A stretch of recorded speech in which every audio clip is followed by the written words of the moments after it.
masa persidangan 1 tahun sidang 2025-2026 dengan agenda penyampaian laporan komisi atas pembahasan rancangan perda tentang APBD Provinsi Jawa Timur tahun 2020. Komisi merekomendasikan untuk memberikan tambahan anggaran kepada dinas sosial sebanyak 50 miliar untuk dukungan penguatan sekolah daerah.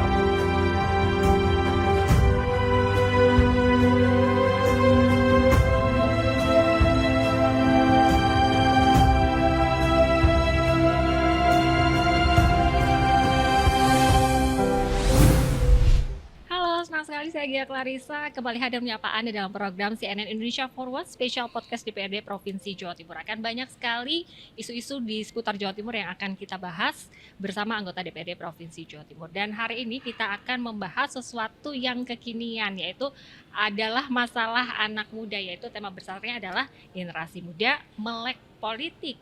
Politik itu sejatinya adalah tentang bagaimana kebijakan dibuat untuk mengatur hajat hidup orang banyak. Misalnya pendidikan gratis, akses kesehatan, subsidi listrik, bahkan kebebasan berpendapat, semuanya adalah hasil dari keputusan politik. Itu sebabnya kenapa melek terhadap politik adalah suatu sikap yang dibutuhkan agar kita tidak sekedar terlibat dalam munculnya sebuah kebijakan, namun juga turut aktif dalam mengkritisi kebijakan tersebut. Dan hari ini tentunya saya tidak sendiri.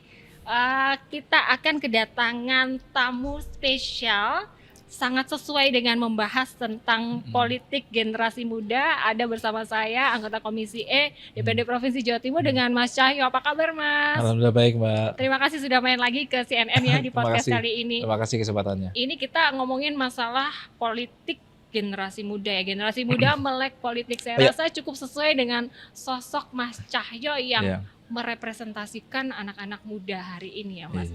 Mas, saya boleh diceritakan sedikit dong, ini kan Anda di usia muda ya. Saya tebak ini kelahiran 90-an pasti ya. Generasi 94 lah. Generasi 90-an. Aduh, langsung di-spill ya. 94. Kemudian terjun ke dalam dunia politik menjadi anggota legislatif DPRD Provinsi Jawa Timur dari Dapil Surabaya. Ya, Mas. Apa sih, Mas, yang membuat Anda akhirnya tertarik terjun ke dalam dunia politik? Apakah memang latar belakang keluarga politisi ataukah memang keinginan dari diri sendiri sih, Mas? Apa yang menjadi trigger untuk terjun ke dalam politik ini? Terima kasih ya. Jadi kalau kita berbicara bagaimana kita bahasa nyemplung ya ke dunia politik, ceritanya cukup panjang. Jadi memang sebenarnya keluarga kami itu bukan keluarga politisi. Kami lahir dalam suasana keluarga yang bisa dikatakan keluarga yang fokus pada dunia usaha, khususnya usaha di dunia maritim. Jadi tidak ada pemikiran tentang politik di situ. Dan saya kebetulan waktu masih sekolah cita-citanya bukan jadi politisi. Betul. Dulu ingin jadi salah satu aparatur negara. Dulu itu ingin seperti itu. Pengen jadi aparatur negara, karena tidak berhasil bahasanya. Akhirnya kuliah saya waktu itu. Kuliah di Fakultas Hukum Universitas Airlangga. Dan disitulah mulai beralih cita-citanya. Menjadi cita-cita kembali mencoba di aparatur negara. Kedua juga ingin ya sebagai advokat lah, ya kan? Atau penasihat hukum. Menurut kami ini juga profesi yang baik, memiliki berkebermanfaatan yang juga luas, maupun juga ya bisa dikatakan secara ekonomi baik lah kan gitu. Jadi itu kita dalam perjalanannya ternyata di dunia kampus ini hal yang berbau politik ini juga luar biasa eksis ya kan, baik melalui praktek politik praktis yang ada di BEM ataupun juga antar organisasi kepemudaan ini kan luar biasa. Akhirnya itulah yang memantik kita untuk ya mau belajar, mau ini secara tidak langsung ya kan, karena kita berkumpul. Dan yang selanjutnya juga tentu tidak lepas dari faktor orang tua. Jadi kebetulan ayah saya di tahun 2014 memang sudah terjun di politik praktis, dan saya melihat langsung bagaimana ternyata kebermanfaatan kita sebagai insan yang alhamdulillah mungkin diberikan rezeki yang lebih, ini ternyata kebermanfaatannya tidak semaksimal ketika kita memiliki posisi kebijakan sebagai pejabat publik, posisi memiliki kekuatan politik, karena itu kita bisa membantu masyarakat seperti yang tadi disampaikan. Kita bisa membantu melalui program-program dari pemerintah yang langsung daerah kepada yang membutuhkan. Kita bisa merekomendasi peningkatan kualitas pelayanan pemerintah kepada masyarakat. Ini ternyata ini bisa dilakukan kalau kita terjun dalam dunia politik. Dan saya melihat langsung bagaimana kebermanfaatan dan ini luar biasa sekali. Nah, disitulah kami mulai ada ketertarikan. Saya secara pribadi. Lalu akhirnya disitulah kami akhirnya diajak lah sama orang tua itu untuk menjadi TA, menjadi tenaga ahli di DPR RI. Dalam berproses, kami menangani tim untuk pemilu 2019, untuk pilkada 2020, baru di situ kami diajak lah. Saya ini diajak oleh Bapak Ahmad Muzani. Waktu itu beliau sebagai Wakil Ketua MPR dan Sekjen Partai Gerindra, saat ini beliau Ketua MPR RI, dan juga sebagai Sekretaris Dewan Pembina, beliau mengajak kami untuk belajar sama beliau. Nah, disitulah akhirnya makin tertarik, makin memantapkan hati untuk terjun di dunia politik di situ. Karena melihat langsung keliling Indonesia kan, karena beliau sebagai pimpinan MPR, sebagai pimpinan parpol keliling Indonesia, bagaimana potensi dan isu yang ada di setiap provinsi yang ada di Jawa Timur, hampir mungkin selain Papua saya belum datang, diajak oleh beliau. Di situ saya melihat bagaimana potensi isu ketika beliau datang, ketika ada political will yang kuat, maka itu akan memberikan kebaikan untuk masyarakat seperti itu. Ada perbedaan nggak Mas sebelum terjun ke politik sama setelah masuk atau nyemplung tadi bahasanya ke politik, atau sebelumnya ada makna yang lebih luas ketika Anda sudah benar-benar terjun ke dalam politik? Apa yang Anda lihat? Perbedaannya pandangan kita ya. Dulu kalau memandang politik itu kan itu pertikaian, itu apa sih? Rebutan kekuasaan. Ya. Ternyata benar yang disampaikan tadi bahwa semua yang menyangkut hajat hidup kita ini adalah produk politik. Ya kan? Satu tentu produk hukum, kedua produk hukum juga produk politik. Yes. Karena yang menyusun adalah legislatif yang merupakan hasil dari demokrasi ataupun politik praktis, maupun pemerintah eksekutif, dalam hal ini kepala negara juga merupakan produk politik. Jadi kami rasa politik ini adalah satu yang sangat penting. Politik ini adalah satu hal yang harus kita jaga bareng-bareng. Ketika kita memang memiliki keinginan kebaikan untuk masyarakat, kita memiliki tujuan yang memberikan keberpihakan kepada masyarakat, tidak ada salahnya kita untuk terjun langsung dalam politik praktis. Dan saya rasa hari ini banyak sekali politisi muda di Jawa Timur maupun Surabaya yang muncul dari beraneka ragam partai politik ya gitu. Di DPRD Provinsi Jawa Timur Anda salah satu yang politisi muda begitu ya. Iya. Ada tidak perasaan takut ketika terjun ini karena periode pertama ya? Anda harus terlibat dalam pembuatan kebijakan, harus menemui konstituen-konstituen, harus berhadapan dengan para senior. Lebih banyak apa pengalaman politik yang Anda rasakan pada saat menjadi anggota dewan seperti saat ini? Ketika kami baru di DPRD Jawa Timur ya Mbak ya, alhamdulillah sebenarnya memang ada groginya ya kan, kita ini kan apa nih, awal-awal tuh kita apa yang harus kita sampaikan, ini rapat ini apa, tujuannya, progresnya apa, outputnya apa.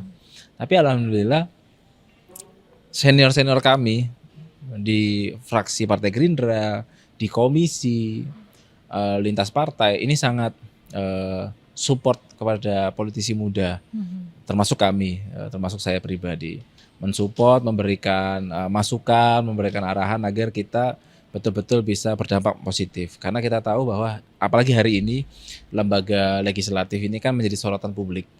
Tentu kita harus meningkatkan kinerja kita, meningkatkan kebermanfaatan kita untuk masyarakat agar masyarakat kembali percaya, kembali optimis kepada lembaga yang baik ini. Karena sekali lagi lembaga ini adalah lembaga yang sangat penting. Legislatif ini adalah bagian penting dari asas demokrasi kita, bagian penting dalam menjaga kestabilan politik, ekonomi maupun kebijakan negara kita agar sesuai dengan harapan masyarakat. Tentunya kehadiran Mas Coyo ini sendiri di kursi legislatif menjadi harapan baru juga ya untuk menjadi perwakilan dari generasi-generasi muda. Insya Allah. Dan Mas, kita juga melihat bahwa bagaimana sih kesadaran politik khususnya generasi muda saat ini, apakah sudah membaikkah ataukah ternyata masih banyak yang pasif ya terhadap politik. Namun kita akan bahas lebih dalam Mas di segmen berikutnya. Tetap bersama kami di CNN Indonesia Forward Special Podcast DPRD Provinsi Jawa Timur.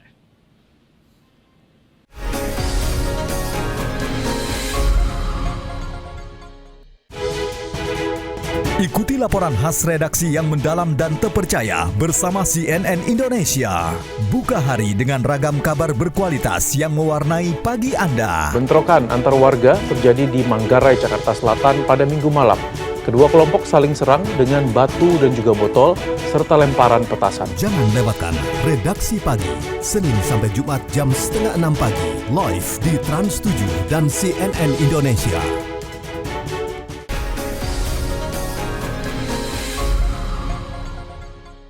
Terima kasih Anda masih menyaksikan CNN Indonesia Forward Special Podcast DPRD Provinsi Jawa Timur. Masih bersama politisi muda Mas Cahyo dari fraksi Partai Gerindra ya, Komisi E ya Mas ya? Komisi E. DPRD Provinsi Jawa Timur. Tadi Anda sudah sedikit menceritakan bagaimana Mas Cahyo akhirnya terjun ke dalam politik. Nah Mas, sekarang kan ini sudah berjalan ya, sudah cukup panjang, Anda melewati berbagai macam dinamika politik. Nah, kalau Mas Cahyo melihat sendiri, sebenarnya bagaimana sih untuk tingkat kesadaran anak-anak muda sekarang terhadap politik? Apakah pasifkah ataukah sudah sebenarnya udah mulai terbangun kok rasa melek politik itu terhadap generasi muda? Gimana Anda menilainya? Kalau saya lihat sebenarnya generasi muda ini dengan keterbukaan informasi, kemudian akses informasi, ini sangat melek terhadap dinamika perpolitikan kita. Meskipun saya lihat juga tidak semua yang melek politik ini memahami arti sesungguhnya dari politik praktis, dinamika dalam dunia politik, ini tidak semua. Maka ini menjadi PR kita bersama, khususnya kami, karena kami tidak hanya sebagai anggota fraksi, kami juga sebagai pimpinan partai politik, pimpinan Partai Gerindra di Kota Surabaya. Kami akan meningkatkan fungsi-fungsi kami sebagai partai politik. Tidak hanya tentang penyerapan aspirasi masyarakat, tidak hanya tentang melahirkan calon pemimpin baru, tetapi juga memberikan edukasi atau pendidikan politik kepada masyarakat. Ini menjadi PR kita. Yang kedua, kami bersyukur karena kami saat ini berjuang di Partai Gerindra. Bagaimana Partai Gerindra memahami, Bapak Prabowo sebagai ketua umum kami juga memahami bahwa saat ini kita mayoritas saja generasi muda. Generasi muda ini sebenarnya memahami politik tetapi belum diberikan ruang seluas-luasnya, dan alhamdulillah kami ini salah satu dari beberapa teman-teman generasi muda yang diberikan tugas sebagai ketua partai. Jadi nggak cuma saya saja, di beberapa daerah juga ada yang masih usia di bawah 30 sudah menjadi pimpinan partai politik, pimpinan Partai Gerindra di tingkat kabupaten kota. Ini adalah ruang yang diberikan oleh Bapak Prabowo, Bapak Ketua Umum kami, bahwa masa depan ada di generasi muda. Generasi muda harus melek politik, generasi muda harus diberi kesempatan agar lebih memahami tentang apa arti penting dari politik itu sendiri. Termasuk sekarang kami di fraksi juga diberikan posisi sekretaris fraksi sebagai pimpinan, salah satu pimpinan fraksi. Jadi ini suatu kesempatan yang luar biasa yang kami miliki. Harapannya juga itu menjadi salah satu wadah untuk menampung aspirasi anak-anak muda ya, karena ibaratnya yang muda juga harusnya lebih mengerti dong ya apa pola pikir atau yang keinginan anak-anak muda itu apa saja. Nah tentu ada tantangannya Mas, bagaimana sih, apakah ketika tadi Mas Cahyo bilang menjadi termasuk Anda yang saat ini menjadi ketua DPC Partai Gerindra di Kota Surabaya ya, susah nggak sih Mas untuk mengajak anak-anak muda ayo untuk terlibat dalam politik? Karena rata-rata yang kami lihat bahwa mereka berpendapat bahwa politik itu adalah sekedar hal perebutan kekuasaan. Padahal politik kan sangat luas banyak sekali yang bisa diartikan dalam politik itu sendiri. Apa tantangannya Mas? Ya masih masyarakat, khususnya generasi muda itu pasti berpandangan ya politik itu ya setiap 5 tahun sekali, setiap ada event kan gitu. Padahal kalau kita mengartikulasi arti dari politik itu sebenarnya, atau partai politik itu sebenarnya tidak mengenal waktu dalam berjuang, tidak mengenal waktu dan batasan dalam memberikan pelayanan kepada masyarakat. Itulah fungsi dari partai politik maupun kami di legislatif. Dan menariknya lagi, kadang kalau kami lagi turun di bawah, ketemu non kader generasi muda, mereka itu mungkin saking meleknya pertanyaannya itu kritis-kritis loh Mbak. Jadi isu-isu terkini, isu nasional, isu daerah, mereka tuh nanya tajam-tajam betul. Kita jawab, mereka masih mempunyai bantahan, Rasa punya penasarannya sudah mulai muncul muncul ya. sebenarnya. Oke. Cuma memang mereka belum minat untuk menjadi bagian resmi dari partai politik. Itu wajar, itu suatu kewajaran bagi kita karena sekali lagi partai politik ataupun legislatif saat ini banyak menjadi pandangan perhatian masyarakat. Tentu ini menjadi tugas kami sebagai pimpinan Partai Gerindra untuk terus meningkatkan kualitas kinerja kami, meningkatkan kualitas keberadaan kami untuk kepentingan masyarakat. Oke, mungkin boleh sedikit diceritakan Mas, saya juga cukup penasaran ya ketika Anda turun ke dalam lapangan Nah. sebagai politisi muda ya, anggota DPRD bisa dikatakan baru dan itu sudah di ranah provinsi. Pernah tidak kayak dipandang sebelah mata, masih muda nggak dipercaya kayak gitu, atau gimana Anda merespon hal-hal seperti itu kan karena kan masyarakat begitu luas ya. Iya. Bagaimana melihatnya? Kalau berdasarkan apa yang saya alami di pemilu kemarin, masyarakatnya terbelah dua loh. Jadi ada masyarakat yang berpikir, oh ini masih muda, ini cuma berretorika, Boneka aja ya, satu oke. bonek, mungkin ada tapi lebih ke berretorika, apa buktinya kamu aja masih usia segini, kamu pasti kan juga belum begini, apa sumbangsimu, gitu Pak, saya begitu. Tapi ada juga masyarakat kita yang berpikir, oh ini tenaga baru nih, ini sesuatu yang berbeda. Nah, kuncinya adalah bagaimana kami sebagai politisi muda selalu memberikan ruang aksi politik yang berbeda dengan para senior kami, agar masyarakat akhirnya melihat bahwa oh begini ya, kalau misalkan aksi-aksi politik dari yang senior, dari yang muda, yang baru-baru seperti ini, sama baiknya, tetapi harus memberikan ruang pilihan yang berbeda kepada masyarakat. Ada inovasi baru, ada pandangan baru tanpa harus mendiskreditkan yang sudah ada begitu. Iya, Ada pandangan gitu. baru dengan Iya. kehadiran. Jadi semuanya punya kelebihan kan. Iya. Kalau di senior pasti punya kelebihan, kita yang muda punya kelebihan. Nah, tinggal kita jangan sampai sama ini kan gitu. Itu yang menjadi dasar saya dalam perjuangan politik kemarin seperti itu. Bagaimana Anda meyakinkan ketika Anda sudah, kalau tadi kan bercerita sebelum menduduki kursi DPRD Jatim, bagaimana ketika Anda sudah jadi nih ya, jadi anggota dewan, meyakinkan kepada masyarakat bahwa oke, ini kami yang muda-muda di kursi legislatif ini bisa loh membuat sesuatu hal yang baru dan itu untuk kebaikan masyarakat. Kalau Mas Cahyo melihatnya bagaimana meyakinkan bahwa memang Anda, keberadaan anak muda di kursi legislatif itu memang mempunyai dampak yang positif? Pertama tentu kita mengupayakan untuk selalu hadir di tengah masyarakat. Jadi misalkan kegiatan reses ya kami maksimalkan, kami hadir di masyarakat. Dalam artian ada aspirasi masyarakat, butuh bantuan apa, kami turun langsung. Ataupun isu-isu terkini kami turun langsung. Yang kedua juga kami memanfaatkan media sosial. Kenapa bukannya kita itu berbicara sebagai suatu pencitraan atau apa, tapi justru itu adalah salah satu cara kita mempertanggungjawabkan kepada publik apa yang sudah kita lakukan, apa yang menjadi bagian dari perjuangan politik kami di legislatif. Kami sampaikan melalui media sosial kami. Itu salah satu cara kami untuk menyampaikan pada masyarakat bahwa ini loh yang sudah kita lakukan. Seperti itu. Dan itu akan sebenarnya itu menjadi tren baru ya Iya, di hari ini. iya. Kalau anak muda, mungkin kalau yang senior mungkin masih kurang melek teknologi ya, kurang menguasai ya terhadap sosial media. Nah ini kalau yang muda-muda mungkin sudah menggunakan sarana sosial media sebagai bentuk ini loh kegiatan-kegiatan apa saja dan bagaimana sarana edukasi ke masyarakat. Selain sarana publikasi, sarana edukasi, tapi juga bisa menjadi sarana penyerap aspirasi. Jadi saya setiap reses atau setiap kegiatan apapun, ketika ketemu masyarakat saya menyampaikan media sosial saya. Di situ silakan bisa DM ke media sosial saya. Karena yang megang saya sendiri. Oh, itu berarti langsung kalau di DM masyarakat itu berarti yang balas Mas Cahyo Saya sendiri. Sering banyak Mas keluhan-keluhan masyarakat. Beberapa kali. Kebanyakan apa nih kalau Satu permasalahan ekonomi pasti ya oke. kan. Baik lapangan pekerjaan, permasalahan lain-lainnya pribadi dari mereka. Kedua ada masalah akses pendidikan. Ketiga tentang pelayanan publik misalkan. Ada seperti itu. Rata-rata seperti itu saya rasa.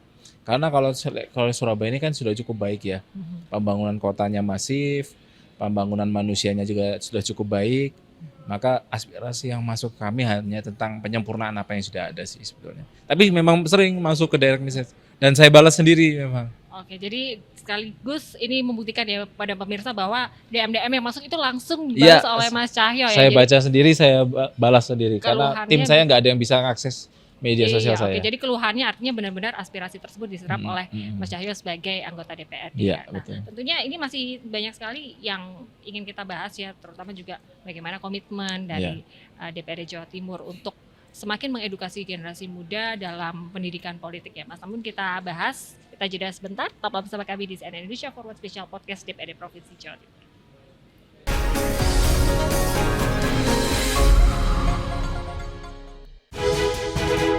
Ikuti laporan khas redaksi yang mendalam dan terpercaya bersama CNN Indonesia. Buka hari dengan ragam kabar berkualitas yang mewarnai pagi Anda. Bentrokan antar warga terjadi di Manggarai, Jakarta Selatan pada Minggu malam. Kedua kelompok saling serang dengan batu dan juga botol, serta lemparan petasan. Jangan lewatkan Redaksi Pagi, Senin sampai Jumat jam 5:30 pagi, live di Trans 7 dan CNN Indonesia.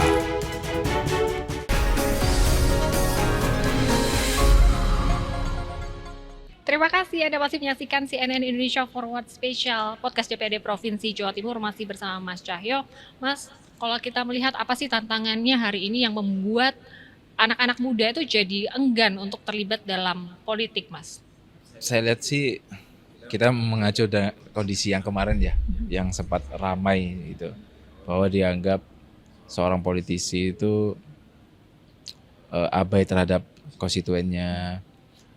Mereka tidak memiliki kepekaan terhadap kondisi masyarakatnya. Tentu itu menjadi masukan, menjadi koreksi kepada saya pribadi khususnya, bahwa kita harus terus meningkatkan kinerja kami, karena sekali lagi kita itu kadang kalau menjadi anggota dewan pasti kan atau menjadi politisi dianggap sebagai seseorang yang bisa menyelesaikan setiap masalah. Padahal masalah dari masyarakatnya sangat kompleks dan tidak bisa hanya dari kami, butuh bantuan pemerintah eksekutif dan juga kerjasama semua pihak. Jadi ini masukan tantangan yang ada ini saya rasa terus menjadi pelecut kami untuk menyempurnakan apa yang sudah kami kerjakan hari ini dan meningkatkan kualitas kami. Termasuk kami bagaimana hari ini kami sangat fokus pada produktivitas penerbitan perda baru. Seperti kami di Komisi E, kemarin kami sudah memparipurnakan hasil dari raperda BPBD maupun juga tentang perlindungan perempuan dan anak. Ini karena suatu hal yang urgent, Provinsi Jawa Timur memiliki potensi bencana yang sangat luar biasa, maka kita harus memiliki penyempurnaan regulasi yang baru, harus sesuai dengan kemajuan atau perkembangan potensi bencana yang ada, termasuk juga perlindungan perempuan dan anak. Bagaimana kita melihat mereka sebagai bagian dari kelompok rentan juga harus dilindungi oleh negara, oleh provinsi, dan alhamdulillah kemarin sudah berjalan dengan baik seperti itu. Mas, ini kan kita melihat kalau berkaca dari kasus-kasus yang ada ya, banyak masalah di pendidikan secara nasional dan secara khususnya di Jawa Timur, Mas. Mungkin masalah cyberbullying, masalah bullying anak sekolah, itu adalah masalah-masalah yang kerap dialami oleh anak-anak muda. Nah, kalau Mas Cahyo sendiri sebagai politisi muda melihat itu mungkin akan lebih mudah ya untuk masuk. Bagaimana Mas, sudah pernah memberikan sosialisasi atau pendekatan tidak mungkin kepada sekolah-sekolah terhadap anak-anak muda?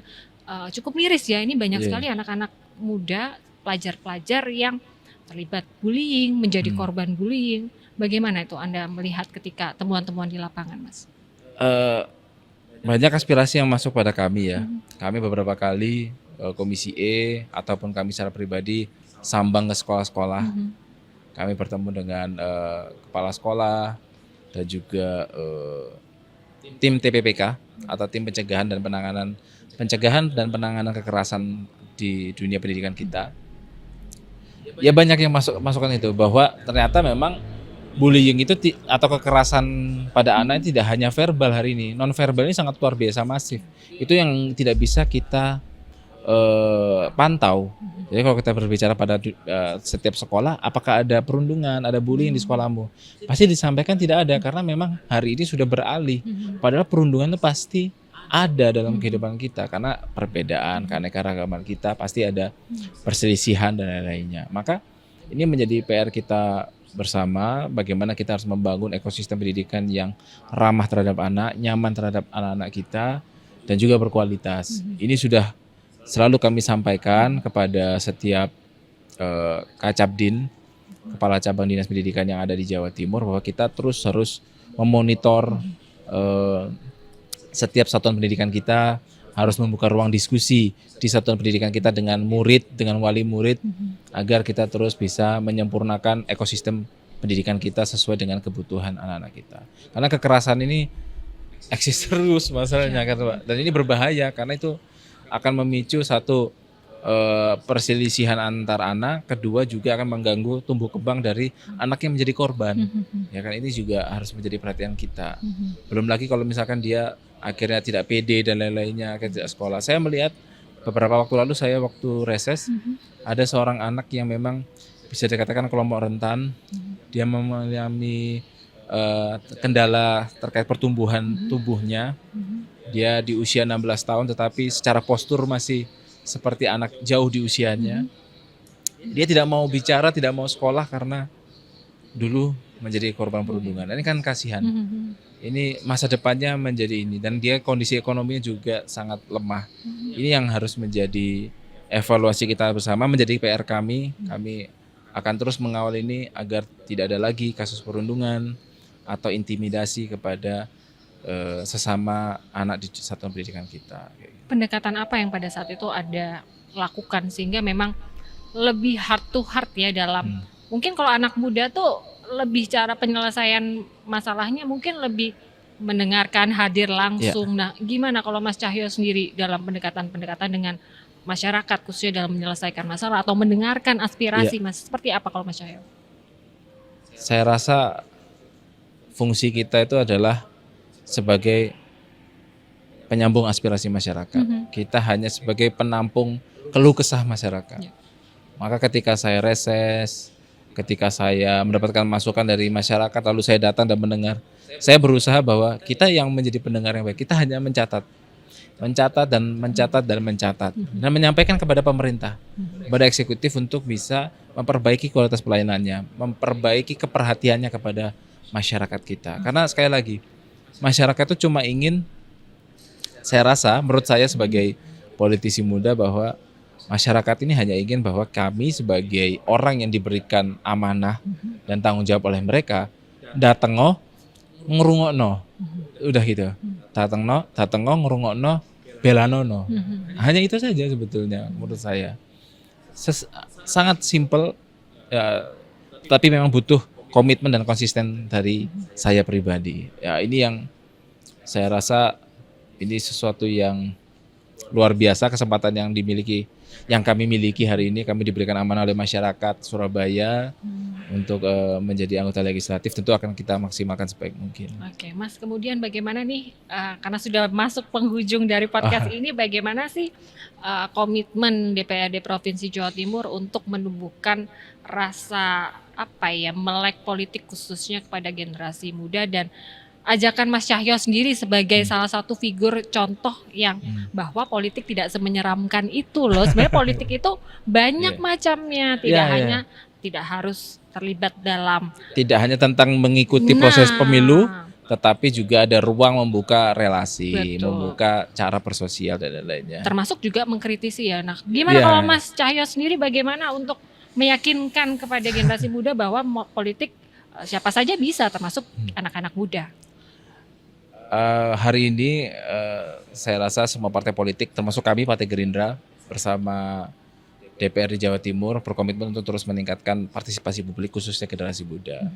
Kita ada program yang saat ini sudah running, namanya Squad Dewan, di mana di situ ada proses sosialisasi komunikasi antara anggota dewan bersama sekretariat dewan dan juga teman-teman generasi muda, teman-teman pelajar tingkat SMA.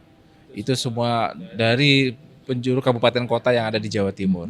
Ini adalah salah satu cara kami untuk membuka ruang atau perspektif baru bagi generasi muda. Apa sih sebetulnya fungsi dari dewan? Apa sih fungsi dari produk politik yang dihasilkan dari para dewan kita? ataupun perda atau produk hukum yang dilahirkan ini kebermanfaatannya seperti apa. Ini sudah berjalan dan kepada seluruh masyarakat Jawa Timur maupun warga Surabaya, arek Surabaya, generasi muda Surabaya, politik ini adalah sesuatu yang sangat penting, salah satu hal yang menjadi suatu keniscayaan bagi kita kalau kita kelola dengan baik, kalau kita jalani dengan baik, kalau kita proses dengan nilai-nilai positif, maka jangan acuh terhadap perkembangan politik kita. Mari berpartisipasi aktif di dunia politik kita, karena partai politik, saya pribadi sebagai anggota legislatif butuh masukan dari generasi muda Surabaya, anak-anak Surabaya, butuh kritikan dari anak-anak Surabaya, butuh masukan dari anak-anak Surabaya agar kita bisa memaksimalkan fungsi kami sebagai anggota legislatif maupun keberadaan kami sebagai pimpinan partai politik. Seperti Jangan itu. takut untuk berpolitik ya. Jangan takut berpolitik dan jangan takut untuk mengkritik apa yang sudah dilakukan oleh para pejabat publik, pimpinan partai politik.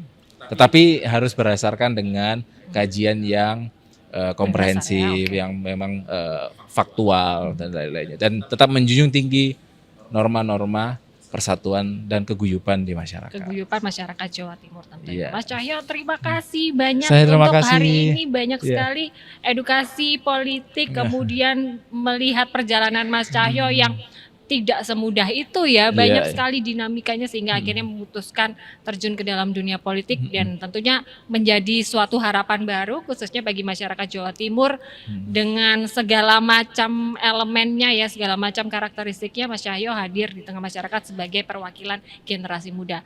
Mudah-mudahan ini banyak sekali kebijakan-kebijakan yang turut mensejahterakan masyarakat Jawa Timur. Terima kasih banyak Mas Cahyo Terima kasih. untuk waktunya, informasinya, sehat selalu, sukses Ya. terus, dan informasi tadi sekaligus menutup jumpa kita pada CNN Indonesia Forward Special Podcast DPD Provinsi Jawa Timur. Saya Gia Clarissa pamit undur diri, terima kasih dan sampai jumpa. Terima kasih banyak Mas Cahyo. Terima kasih.